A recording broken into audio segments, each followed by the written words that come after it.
Hi, this is Beth, and I thought for my third and final vlog I would be sharing with you some books I've found that have supported my interest in learning more about instructional design. I found that they've been very helpful in helping me develop my skills as a trainer and as an instructional designer. The first book I found before I ever even started this program is Design for How People Learn by Julie Dirksen. I can't remember how I found this book, but once I started reading it, I was pretty excited.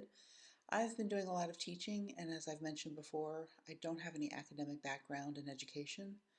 Right away, I could tell this book would be really helpful to me. It's basically a summary of how adults learn, and it's written with lots of imagery, analogies, stories, and charts. It's not text heavy, although that's not to say there isn't a lot said here. She's very silly and playful with her stories, and that makes it easy to pick up on her ideas. You can see I've marked many passages with sticky notes. There are so many ideas in here that have rung true to me. I don't know how these are different from the concepts from teaching children, but I'd be curious to see what our school teachers think of her ideas. It was a helpful peek into how adults learn and a fun read to boot.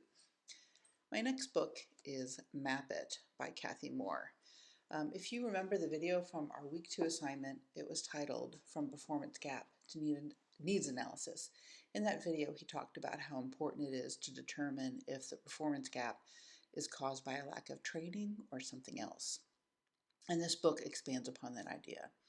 She reports that every encounter between an instructional designer and a client starts with the client saying, "We need a course."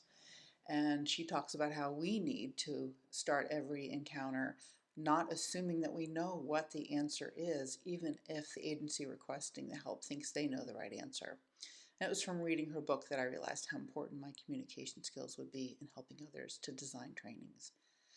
More wordy and less pictures than the last recommendations. But if you want to see a quick summary of her concepts in video form, I've added a link in the video description.